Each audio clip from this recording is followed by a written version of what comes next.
So my name is Michael O'Grady. I'm the General Manager of Lely and I'm delighted to welcome you to this webinar on robotic milking on an outblock. I think you're going to find this webinar very interesting for a number of reasons. Over the last number of years we've gained a lot of experience into farmers setting up robotic systems on outblocks. Big reason for that were farmers trying to take a little bit of pressure off their home block in terms of labour and the requirements on the farm, and setting up on an outblock using the existing labour that they have. We're here in a lovely part of Westmeath, just outside Glasson. Lovely family here, Padraig and Eamon Fagan. So a number of years ago they decided to take a little bit of pressure off their home block. They were milking on a 22-unit parlour over there to set up a standalone outblock that you can see here behind me. So they're currently milking 260 cows, so 60 cows here and 200 cows at home, so that's up from 225 a number of years ago. So what we're going to do today is we're going to talk through some of the reasons as to why the Fagans decided to do this. What's interesting about this block is that it's a better ground than the home block when it's dry in the summer, so we're able to leverage that. We're also able to leverage during the winter. When the cows are dry at home, they can milk the stale calvers up here. We're also going to discuss today all the steps involved in setting up an outblock like this.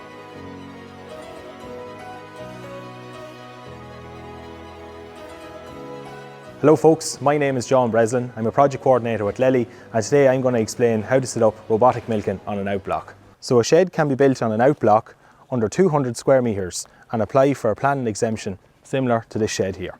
So here we have our robot room, and in the robot room first we have our central unit.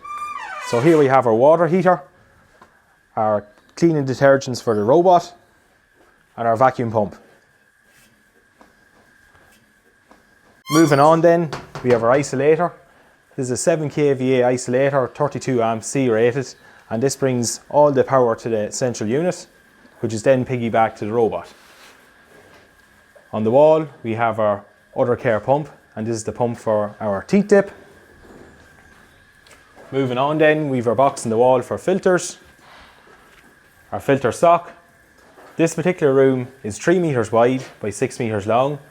The robot room ceiling heights finish 2.7 off slat level, so from to the top of the wall from slat level is 2.7, and we always put a ceiling on our robot rooms.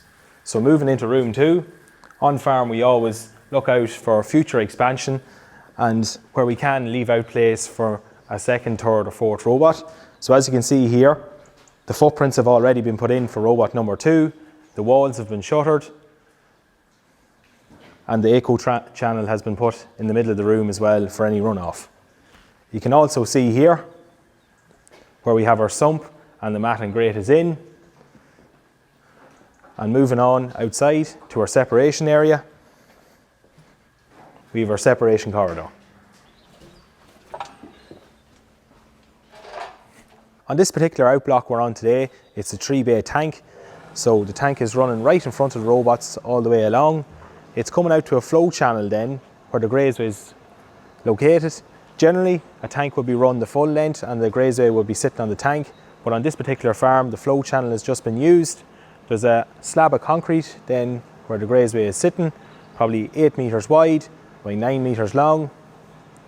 Over by the side of the grazeway, we can see where we have a small crush where it is used for cows that have exited from the separation corridor. As you can see, this particular cow here is out for separation for AI. So the way the separation corridor works then is the cow exits the corridor and the farmer has put in a crush alongside his grazeway, and this crush can be used for AIing or vet checks. So also included in the build alongside the robot rooms is a office, compressor room and our dairy. So in our dairy we have our 10 amp isolator for our CRS, which is mounted here on the wall beside us. The CRS communicates with the robot and the bulk tank. And on the wall mounted here we have our tube cooler. Milk enters from the top of the tube cooler down through a coil and runs the whole way along into the bulk tank at the front. So this is our milk line coming into the bottom of our bulk tank. So the electrical requirement to milk on an outblock like this with robotic milking is 20 kVA, and my role as a project coordinator is to work with the farmer and the builder throughout the whole duration of the build up until the first cow is milked.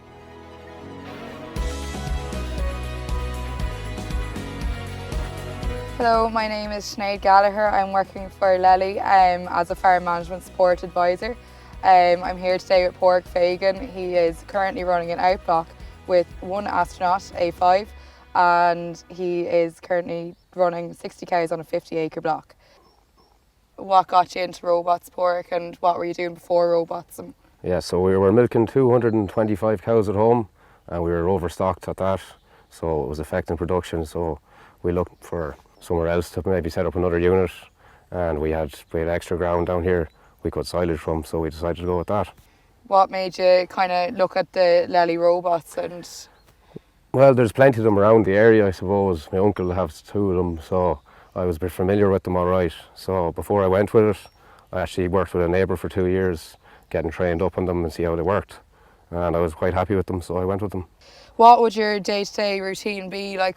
I usually get up at 6, start milking at 6:30, finish 8:30, 9 o'clock, come down here, move the wires. I'll be finished within an hour, I'd say, within changing filters, moving wires, and that's me done till the evening time. Just to change fences again, is it? Yeah, I'd maybe have one fence to change in the evening. Might take me 15 or 20 minutes. Perfect. And as a greenfield site, was there much work with roadways or anything like that? Yeah, there was a lot of work. Yeah, there was, as it was greenfield site, so nothing here at all. So there was a lot of work went into putting in roadways, drinkers. Yeah, we worked fairly hard on it now. And labour-wise, are you managing between your home farm yourself and this farm, or like how are you managing between Yeah, the two? managing this myself now, a bit of part-time work whenever I need to go away, but it's easy enough now to manage. Even say weekends that I'm off, it's very easy to come up, and you're no more than an hour and a half a day Yeah. setting up wires. And what I do on a Friday is I maybe have the weekend's wires set up, so I have very little to do, only open the next gap for them. So Padraig, what was the process of going with the second robot unit? Like, what was the reasoning behind it from the home farm? So our farm at home it's a good dry farm. Throughout the summer we'd suffer with a lot of drought, and this originally was a silage block, so we used to always grow a lot of grass up here. So we decided, the best option is to bring the cows down here and milk them down here. What do you find is the difference between, say, milking at home in the parlour versus milking down here? Like, do you find you're getting more information with the robot, or how do you find it works around calving and dry off, let's say? Yeah, well, like what we do is we'd calve all the stock at home, milk them through the parlour, say, until they're fit to go into the tank, and as soon as that happens, we bring them straight down and milk them down here. Regards information, sure, the information is next to none. It's brilliant. You get if a cow has mastitis, you're told straight away. Even before, say, you pick it up at home, I find it gives you a huge amount of information. And in dry off, do you dry them off here and bring them back up home for the dry off period, or do you leave a certain amount down here? What we usually do is, whatever needs to be dried is brought home and dried in the parlour for handiness sake. Whatever it doesn't go into calf and is still producing milk, a good quantity of milk, we'd bring down from the home farm to the robot. It worked pretty well last year. Now 1 or 2 didn't take to it, but you'll have that. There tend to be older cows. Yeah. So Padraig, in the shoulders of the year when you're bringing cows down in spring, are you going straight into your ABC system, or are you feeding them silage inside, or how do you manage that? Like, what we usually do is buffer feed the cows silage and try and get them out to grass at least once a day. Now, all weather dependent, but we're lucky here, it's a good dry farm, so we tend to get them out for 2 grazings a day. Padraig, when would you actually get cows out to grass? Would it be in February, or? As early as February as possible, yeah. So you'll probably be looking at the 2nd week of February. Perfect. And we'd have them out at least once a day, yeah. And then coming towards the end of the year, how long, like obviously weather dependent, would you hope to have them out for? Yeah, I'd hope to have them out at least 1 grazing a day. We're limited with cubicles down here, so we don't really have much of an option, only to have them out as long as possible. But the stale cows, would you have them out in November, December, the weather dependent? Yeah, we'd have them out as late as possible, as close to drying off as possible. So Padraig, what was the hardest part of the transition when you first put in the robot? Was year 1 easier than year 2, or how did you find the whole transition? The biggest problem I had was training cows to go through the gates. For them taken to the robot, the heifers, I had no issue at all. Some of the older cows we had that came down, they put up a bit of a fight. Once you train a couple of them in, the rest of them will generally follow the first few. And was it the Texas gates that was actually holding them up, or was it the actual grazer gates No, itself? the Texas gates, the crossover gate was the Yeah. biggest issue. Yeah. There was no issue with them going out the grass, but getting them into the shed was probably the biggest issue. And to solve that, did you tie them back and gradually train them in that way, or? Exactly, yeah. Yeah. So it wasn't a big deal at all now. Just tie them back and every day, say, close them down a couple of inches, Yeah. and within a week then they're trained into it. And year 2 then, did you find that the cows were moving easier through the system because they'd already had a year under their belt to understand it? I did, yeah. Yeah. There was no issue in year 2 with gates or anything like that. Even we brought one heifer up and she didn't need any training at all. Yeah. She just took after the rest of them. Around breeding season then, do you find it easier with the heat detection down here as well, or do you also use heat detection data up at the home farm, or how do you manage it? Yeah, so we have the same system that Lely use on the home farm, which is a Sense Hub. We find it brilliant now. We find it very accurate. Even with cows in distress, a sick animal, it'll pick it up fairly quick.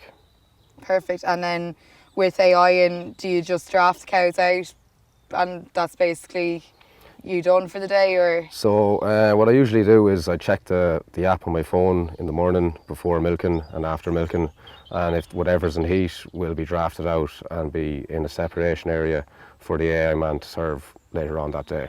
In terms of labour, do you find that it's more labour intensive since you put the robot in and you're managing 2 different blocks, or do you find it's easier with the 2 different blocks labour wise? I would say there is a bit more work involved. There's more management to it.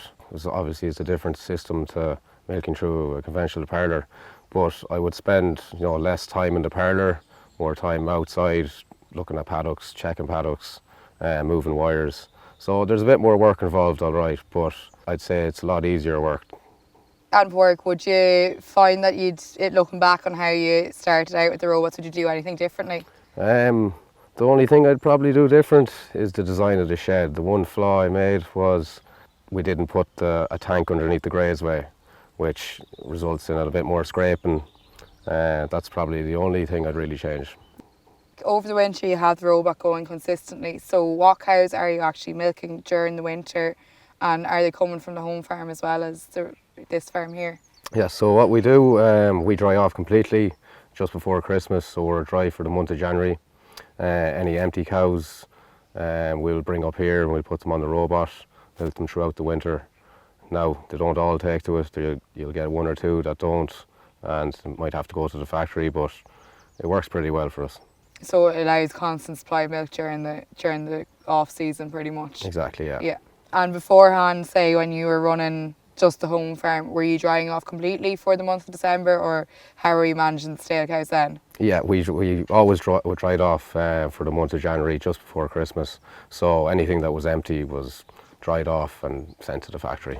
Okay, so you are getting a bit of extra income with the way the robot is running it. Exactly, yeah. Yeah.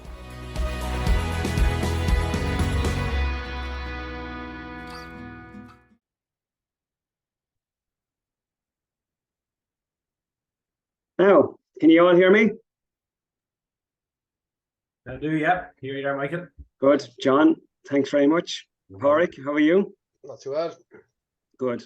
And Sinead, well done. Okay, now, so we're going to kick into the questions and answers. So anyone who wants to ask questions there, if they just go into the chat on the at the bottom of the screen, just hover over that and you can ask some questions. So there's some questions after coming in already. Padraig, I have one question here asking, how far is the home block from that out block? It's about 2.5 kilometres from yard to yard. From yard to yard, okay. And another question here, this is a question from Tom. What surprised you most after putting in the robots on the out farm? Was there any big surprises or anything good or bad surprises? What surprised me most? God.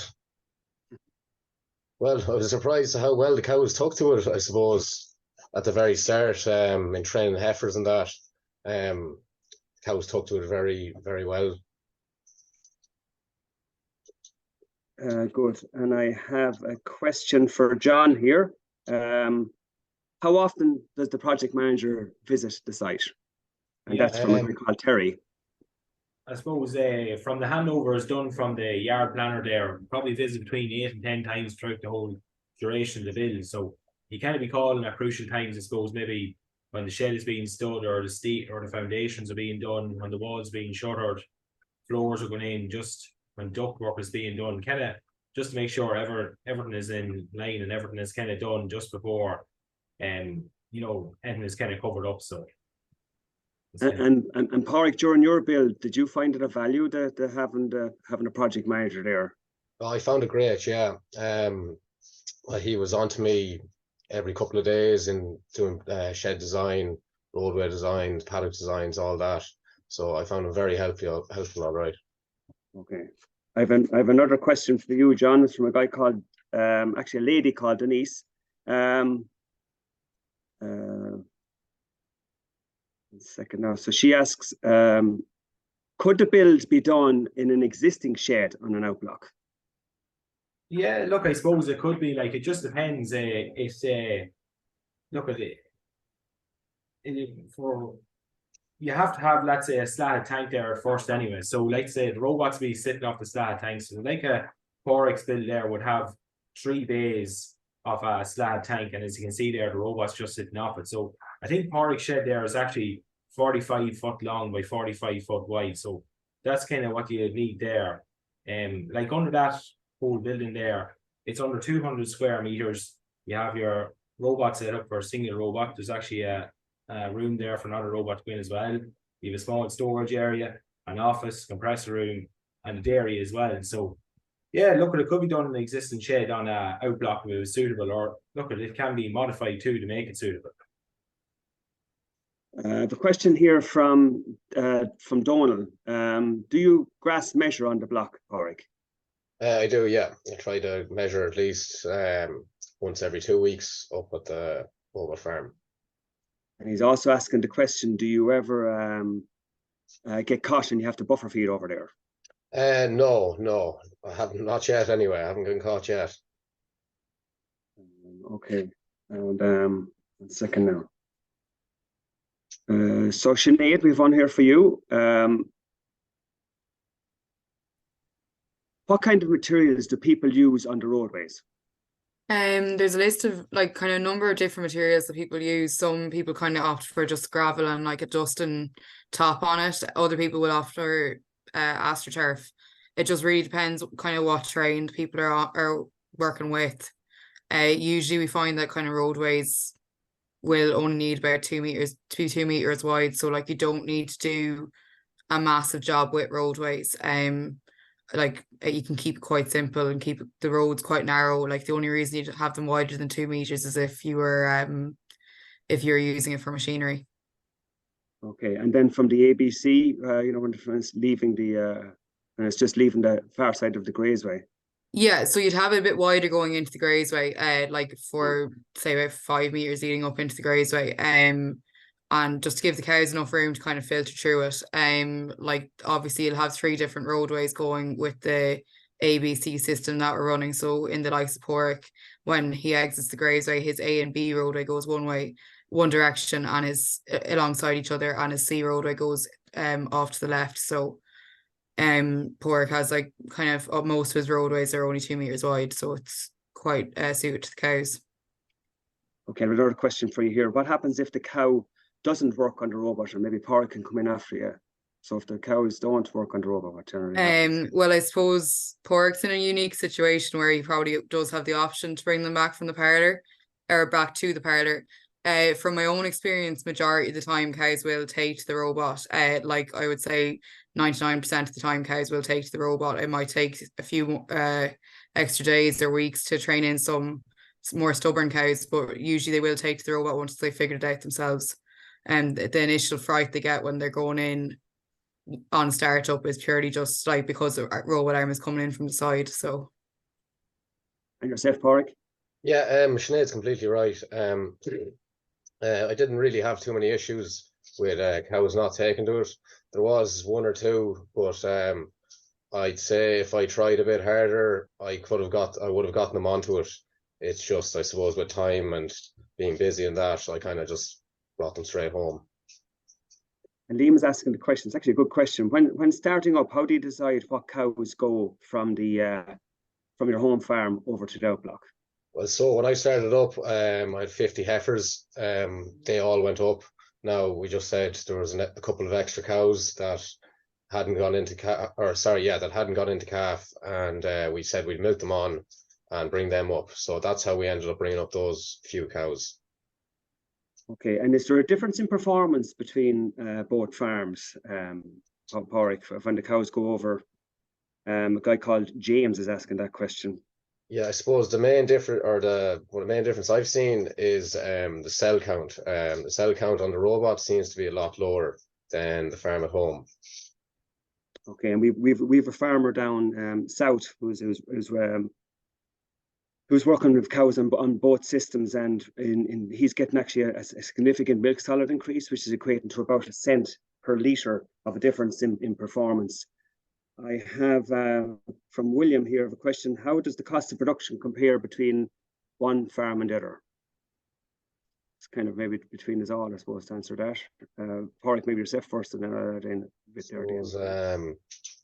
Cost of production, I wouldn't say there's a huge difference now, to be honest. Like, you're still putting in the same amount of feed. I suppose ESB is a bit lower, all right, compared to running a parlour and cooling milk, obviously, because you're not cooling a massive amount of milk over a short period. And I suppose your ESB as well, you're working on night rates as well, because the robot's running 24/7. So there's a saving that way, all right. Jim is asking the question: how many milkings on average are the cows getting a day?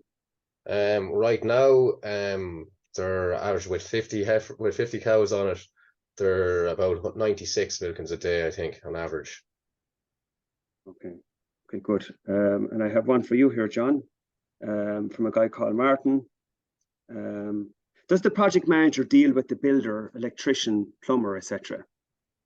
Yeah, so right throughout the whole duration of the build, kind of, I deal with the concrete man, shed man, plumber, electrician, the whole way through, and kind of be liaising with them and talking to them all the time. If they've any questions or queries, it's just a matter of a phone call, and we can generally sort it out over the phone, or you can call out to farm. Like, and is there specific times that you go to the farm? Is there? Yeah, well, look, I suppose, as I said earlier on, I suppose when the concrete work will be starting, or when the lads will be just starting to pour the floors or do the footprints for the robot, and there's kind of a couple of key things there that have to be watched out for, just to make sure that everything kind of falls into place behind it. So you'll be keeping in close contact with the builder throughout the duration of the build. Another one for you, Padraig. William is asking this question: does the outblocks, is it standalone? Is it able to stand on its own 2 feet? It is, yeah. I'd be confident in saying that, yeah. And which do you prefer? It's one from me. Which do you prefer? Do you prefer milking on the? It's probably a loaded question from me. Do you prefer being on the home block, or do you prefer being on the outblock yourself? It's a lot less labour intensive on the outblock anyway, compared to home. But I don't mind milking cows either, so I'm happy on either. Yeah, that's good. Second now, I think there's another one. Second now, there's another one. Second now, just trying to. What happens? This one might be best for you, I think, Sinead. What happens if empty cows? It's kind of hard to word this. What happens with empty cows if they go over to the outblock and they do or they don't take to talk to the robot? Or I can maybe add to this in a second. Well, I suppose, look, with empty cows, say from the robot farm, you just milk them on this time of year, and then when you're bringing in new heifers next year, you kind of move them on, and send them out as culls. If it was coming from the parlour, like, look, you'd ideally get them settled on the robot. But if they didn't take to it and Padraig was making the decision to shut down the parlour, you kind of would probably just call them a bit earlier than planned. Okay. And John, I think this might be for you. What would be the minimum amount of cubicles you think you'd need to have on an outblock? That's from a girl called Caroline. Yeah, look, it all depends, I suppose, on the number of cows you're thinking of keeping there. For that single robot setup, you'd probably be talking roughly around maybe 70 cubicles or something like that. It all depends on the land type as well. You know, how many days you can get grazing and how often you can get out. You look at, if you're doing something like maybe A, B, C grazing, maybe A, B outside, C inside, you might just have the same requirement for cubicles, but I'd be thinking around 70 juveniles would have you well covered. We've been asked the question here, thanks John, we've been asked the question here, how do you manage calving on the outblock? But I think Padraig, all the cows calve at home, is that the case? Yeah, so we bring everything home, calve them at home, and milk them at home for a week. And once they're fit to go into the tank, we bring them up then. Okay, good. Second now. I have one, I don't know if I'm going to be able to answer this from Donal again. Do you think the kgs, what do you think the kgs of milk solids are per hectare? Probably not an easy one to answer, is it? Per acre. Sure, I suppose probably stocked at. What would you be stocked at, Padraig? We're stocked about cow to the acre. Yeah, cow to the acre. So, Yeah. and how much kilos of milk solids are the cows producing? Sure, up around 450. Yeah, 500. 450. Yeah. So 450 by 2.5. If that would answer your question, Donal. Just ask one or two more questions. Second now. Some of the questions are quite similar to what we've already asked. Did you consider expanding on the home block? Tom asked this question. Yeah, Padraig. I'm looking at it. Yeah, maybe in time down the line. Oh, sorry, you're expanding on the home farm. On the home block, we're restricted at the home farm. We've a golf course one side of us, and we've Lochreed the other side. So, we've nowhere really to go. We're maxed out at home. And then possibly on the outblock? On the outblock, yeah. Well, obviously the space is there for putting in another unit. It all depends on land. There's land around the robot, but it's being farmed at the moment. So maybe in time, if it comes up, I will definitely consider it. Yeah. You have to consider it. And I've been asked by Declan here, would you consider milking with robots on the home block? Yeah, in time. That's what I was answering there. Yeah. Yeah, okay, maybe down the line. Yeah. At the moment, no, sure, I'm still young. You know, I'll think about it. I'll have to think about it. But in regards work we're doing, we're leaving. If we're putting in tanks and that, we will leave the farm ready for robots there. And do you think I suppose there's another one from you, from a guy called Jim. Do you think the investment has yielded a return for you or on the outblock? I have, yeah. I'm quite happy with it so far. Okay. Maybe the last two questions then. How do you manage the ABC system? Probably about on that block. So how would it have been decided? I'll ask you this myself now, Sinead. How would it have been decided how to break up that block of land into the ABC? And then I'll ask you, Padraig, how you go about managing it. So how is it divided out, Sinead? I suppose Joe asked that question. Yeah, I suppose but even when Padraig started thinking about getting robots, typically the FMS, either myself, Grania or Jordan, will go out to farm and do a grass walk with the farmer, kind of walk the land, see what way it's laid out, what existing infrastructure is there, and kind of what the plan will be going forward for an ABC system. In the ABC system, your A and B block are typically about 40% of the grazing block each, and then your C block is the smallest block, which will be about 20%. Usually what we'll do is we'll try to put the C block closest to the shed because it's the shortest distant walk, and that's your block that you're kind of moving at night time. So we try get the cows to move, like they're more likely to come to the shed during the night if the block's closest. So in Padraig's case, as it was greenfield site, we kind of had free reign as of how to break up the farm. So Jordan would have gone around and basically walked the farm and seen what way it was laid out, and then made a decision where to put the C, A and B block. So in Padraig's case, the C block is going out to the left of the shed, and then the A and B block are kind of split, going up behind the shed and down towards the lake. So it's an easy kind of simple layout for pork, but like the ABC system is very versatile, that like it will nearly always work on farms. Mm-hmm. And I just asked Padraig, and how is it working for you? Yeah, it's working very well. Like Sinead said there, 40% goes to A and B. I find that I kind of have the paddocks divided up evenly. The reason behind that is that the grass that is in block C, the cows seem to be a lot fonder of it, so they tend to hang around there a lot more. So I just tend to give them a bit more grass in that area. Yeah, so there's a question here from Alan asking, so what are the steps involved if somebody's interested in robots? So typically I'll answer that. So typically what happens is, and this probably would have happened in yourself and your dad's case, Padraig, We go out, we assess the farm to see how suitable it is, what kind of ease of movement it is for the cows to move around, what kind of access there is to the sheds. So after that, if the farmer thinks it's worth progressing, or yard designer Willie will go out and have a look at the farm, and then it kind of progresses on from there. So if people are interested in that, they can just contact the office. And the last question I'd say from Jack is, if you had to go back again, would you do it again, Padraig? Yeah, I would. Yeah. So it saying that as well. Man. Sorry. I'd be confident in saying that. Yeah. Yeah, that's very good. Look at there's a few more questions coming in, but they're similar to the questions that have already been asked. I want to thank everyone for their time for coming onto the call. I want to thank you, John, for being on the call and doing the videos yourself. Sinead, thanks very much. And Padraig, thanks very much to yourself and Eamon. I have to make a comment. So when we were on the farm doing the video, we were walking around the fields, and you're just saying to me that you like farming, you like actually being at home, working on the farm. That's just lovely. It's just lovely to see. And I was actually reading an article yesterday evening, and Steve Jobs made the comment. It's obviously a historic note. If you want to be excellent at something, you've got to love it first. And I think you're doing an excellent job out there. So thanks to everyone for staying on the call, and the best of luck. Cheers. Cheers. Thank you. Thanks.